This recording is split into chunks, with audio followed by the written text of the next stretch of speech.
بسم اللہ الرحمن الرحیم۔ برادران اسلام، جامع ترمذی کی حدیث شریف نمبر 1604 کے مطابق پیارے رسول اللہ صلی اللہ علیہ وسلم نے ارشاد فرمایا، میں ہر اس مسلمان سے بیزار ہوں، بری الذمہ ہوں، جو مشرکوں کے درمیان جا کر رہائش اختیار کرتا ہے۔ برادران اسلام، حدیث مبارکہ آپ نے سماعت فرما لی۔ اس کی اصل جو عربی ہے، عربی زبان کے اندر یہ جو حدیث مبارکہ ہے، پیارے نبی کے مبارک الفاظ، آپ صلی اللہ علیہ وسلم نے فرمایا، انا بریء من کل مسلم یقیم بین اظہر المشرکین، او کما قال رسول اللہ صلی اللہ علیہ وسلم۔ ترجمہ میں نے اس کا آپ کو سنا دیا ہے کہ میں ایسے ہر مسلمان سے بیزار ہوں، ایسے ہر مسلمان سے بری الذمہ ہوں۔ آسان ترین الفاظ میں اس کا ترجمہ ہے کہ میں ہر اس مسلمان سے نفرت کرتا ہوں جو مشرکوں کے درمیان جا کر رہائش اختیار کرتا ہے، اقامت اختیار کرتا ہے، مستقل سکونت اختیار کرتا ہے، اور وہاں جا کر اپنا پکا ڈیرا لگا لیتا ہے اور وہاں قیام پذیر ہو جاتا ہے۔ برادران اسلام، حدیث مبارکہ ہمارے سامنے ہے۔ آج کے حالات میں ہم دیکھیں، پیارے نبی صلی اللہ علیہ وسلم نے اپنے دور میں اس سے اظہار برات اختیار فرمایا، اور ہمارے دور میں آج کل کیا ہو رہا ہے؟ ہمارے بہت سارے مسلمان، خاص طور پہ نوجوان، کبھی تعلیم کے نام پر اور کبھی کاروبار کے نام پر، کبھی کسی اور نام پر، کبھی غیر مسلم ممالک کی نیشنلٹی حاصل کرنے کے نام پر، زیادہ اچھی زندگی گزارنے کے نام پر، کبھی ماڈرن زندگی گزارنے کے نام پر، کبھی وہاں کی سہولیات اور قوانین اور انسانی حقوق کے جھانسے میں آ کر مشرک ملکوں میں جا کر قیام پذیر ہوتے ہیں، رہائش اختیار کرتے ہیں، پلاٹ خرید لیتے ہیں، اپنے مستقل مکانات بنا لیتے ہیں، اور یہ آج کل بڑا عام ہو رہا ہے۔ اور بلکہ آج کل تو یہ فخر سے بتایا جاتا ہے کہ میں تو امریکہ میں سیٹل ہوں، میں کینیڈا میں برطانیہ میں لندن میں فلاں کافر ملک میں فلاں مشرک ملک کے اندر رہائش پذیر ہوں۔ بلکہ والدین بڑے خوش ہو کے بتاتے ہیں کہ میرا بیٹا لندن چلا گیا کمانے کے لیے، امریکہ چلا گیا ہے، برطانیہ چلا گیا ہے، انگلینڈ چلا گیا ہے، کینیڈا چلا گیا ہے، فلانے ملک میں چلا گیا ہے، اٹلی چلا گیا ہے، اور اس کے اوپر فخر کرتے ہیں کہ چلو زیادہ کما کے لائے گا، زیادہ ترقی کریں گے۔ دوسری طرف ہمارے پیارے نبی صلی اللہ علیہ وسلم کا یہ فرمان عالی شان سن لیں جو میں نے عرض کیا ہے، جس میں آقا علیہ الصلوۃ والسلام واضح طور پر ایسے لوگوں سے بری الذمہ ہو رہے ہیں اور اظہار برات کر رہے ہیں، اور آپ صلی اللہ علیہ وسلم ان سے بیزاری کا اظہار کر رہے ہیں کہ جو مشرکوں کے درمیان جا کر رہائش اختیار کرتے ہیں اور مستقل وہاں سکونت اختیار کرتے ہیں۔ یہاں ایک بات میں عرض کر دیتا ہوں، وہ یہ کہ مستقل طور پہ مشرکوں کے درمیان سکونت اختیار کرنا، اس کی ممانعت ہو رہی ہے۔ ایک کاروبار کے لیے چکر لگانا، یعنی وقتی طور پہ چکر لگایا، کوئی کاروباری چیز خریدی، اشیاء خریدی، پھر اپنے ملک میں واپس آ گئے، یہ جائز ہے، کیونکہ کافروں سے تجارت جائز ہے، لین دین جائز ہے، اور دنیاوی معاملات کرنا جائز ہے۔ اگر کوئی جاتا ہے، سامان خریدتا ہے، واپس آ جاتا ہے، مستقل سکونت اختیار نہیں کرتا، لین دین کے سلسلے قائم ہیں، اور وہ کوئی باقاعدہ حربی ملک نہیں ہے جس سے مسلمانوں کی جنگ چھڑی ہوئی ہے، ایسا ملک بھی نہیں ہے، تو وقتی طور پر اس کی گنجائش ہے، لیکن مستقل طور پہ جا کے وہاں رہائش اختیار کر لینا اور اس پر فخر کرنا بڑی ہی قابل شرم بات ہے، قابل مذمت بات ہے۔ وقتی طور پہ، عارضی طور پہ تو یہ معاملات چل سکتے ہیں، لیکن حربی ملک ہو جو مسلمانوں سے لڑ رہا ہو، حالت جنگ میں ہو، اس میں تو کاروبار کے لیے جانا بھی جائز نہیں ہے۔ اگر موجودہ لڑائی ہو رہی ہو، مستقل لڑائی ہو رہی ہو، تو پھر عارضی طور پہ جانا بھی جائز نہیں۔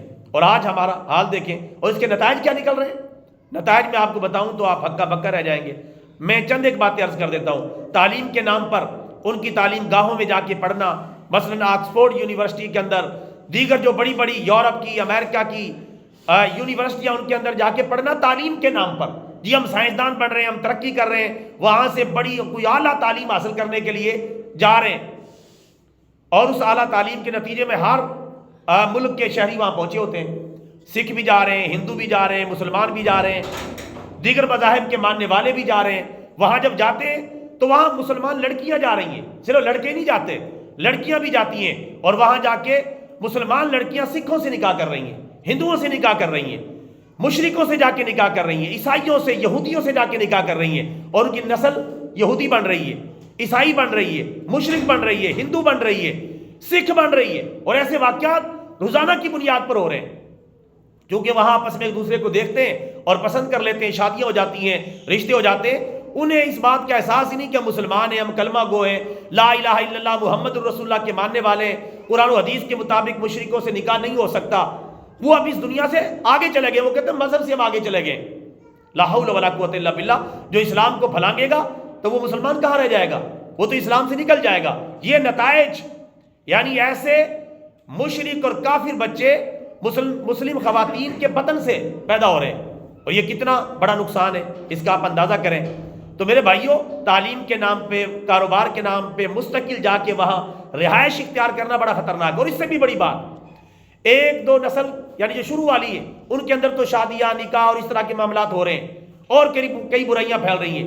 آگے چل کے جب دوسری یا تیسری نسل آتی ہے، چوتھی نسل آتی ہے، تو وہ نسل کافر بن رہی ہے، مشرک بن رہی ہے، دوسرے باطل مذاہب کو قبول کر رہی ہے. کیونکہ وہاں کی سہولیات کو دیکھ کر، رنگ برنگی چیزوں کو دیکھ کر وہ کہتے ہیں اچھا ہم تو بڑا پیچھے تھے اسلام پہ چلتے ہوئے، ہم تو بہت آگے نکل گئے. چند وہاں چکنی چپڑی سائنس کے حوالے سے، ترقی کے حوالے سے جھوٹی سچی باتیں سنی، اور وہ ان کی نسلیں تباہ ہو رہی ہیں. والدین روتے ہیں کہ کاش ہم ان ملکوں میں شفٹ نہ ہوتے اور اپنی اولاد کو لا کے یہاں نہ بساتے.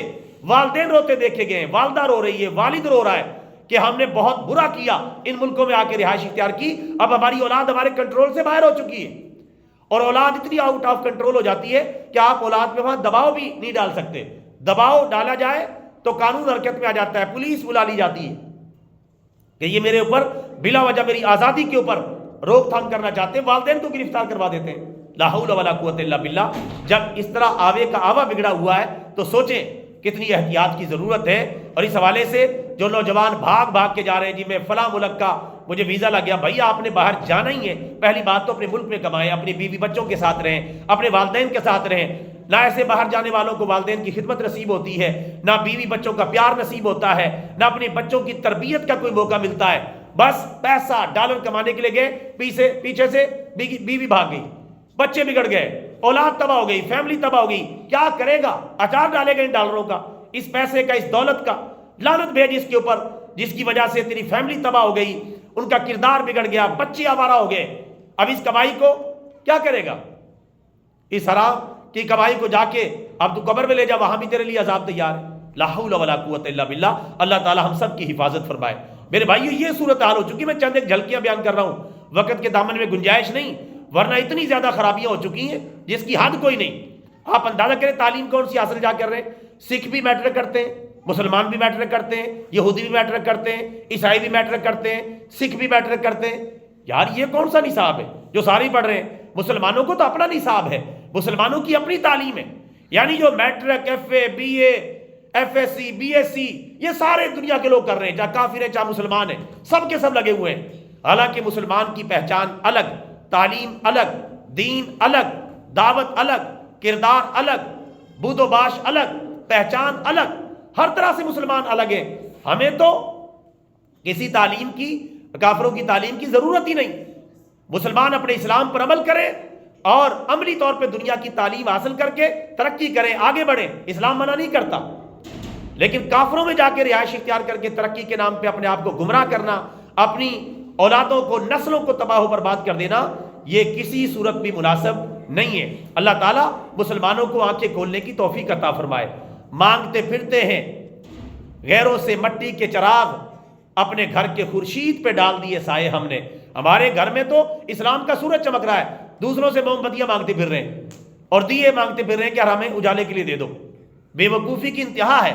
میں آخر میں علامہ اقبال اور اکبر الہ آبادی کے ایک شعر پر اپنی بات کو مکمل کرتا ہوں. علامہ اقبال نے ایسے لوگوں کے بارے میں کہا ہے، تیرا انداز تملق بھی ہے سراپا اعجاز، تیرا انداز تملق بھی ہے سراپا اعجاز، یعنی جو کافروں، مشرکوں، یورپ کے دلدادہ ہیں ان کو کہہ رہا ہے اقبال، تیرا انداز تملک بھی ہے سراپا اعجاز، دل میں لندن کی ہوس اور دل میں لندن کی ہوس اور لب پہ تیرے ذکر حجاز، یعنی اوپر اوپر سے اللہ اللہ کرتا پھر رہا ہے اور دل میں لندن کی ہوس، امریکہ کی ہوس، کینیڈا کی ہوس، کیا پہنچ جاؤں، ترقی کروں، پیسہ کما کے لاؤں۔ تیرا انداز تملک بھی ہے سراپا اعجاز، دل میں لندن کی ہوس اور لب پہ تیرے ذکر حجاز۔ اپنے دور میں انہوں نے کہا ہے، اور آج کے دور کو علامہ اقبال دیکھ لیتا تو پتہ نہیں کیا کچھ لکھتا۔ وہ تو اپنے دور میں کہہ رہا ہے، آنکھ جو کچھ دیکھتی ہے لب پہ آ سکتا نہیں، محو حیرت ہوں کہ دنیا کیا سے کیا ہو جائے گی۔ آج کے دور کو دیکھیں تو دنیا کیا سے کیا ہو گئی، کتنے حالات بدل گئے۔ اور اکبر الہ آبادی رحمۃ اللہ علیہ نے بڑے خوبصورت انداز میں اس بات کو سمجھایا ہے۔ وہ فرماتے ہیں، نہ ہی لندن کی طرف جا نہ ہی ہانگ کانگ تو، نہ ہی لندن کی طرف جا نہ ہی ہانگ کانگ تو، جو کچھ بھی مانگنا ہے اللہ ہی سے مانگ تو، وما علینا الا البلاغ المبین۔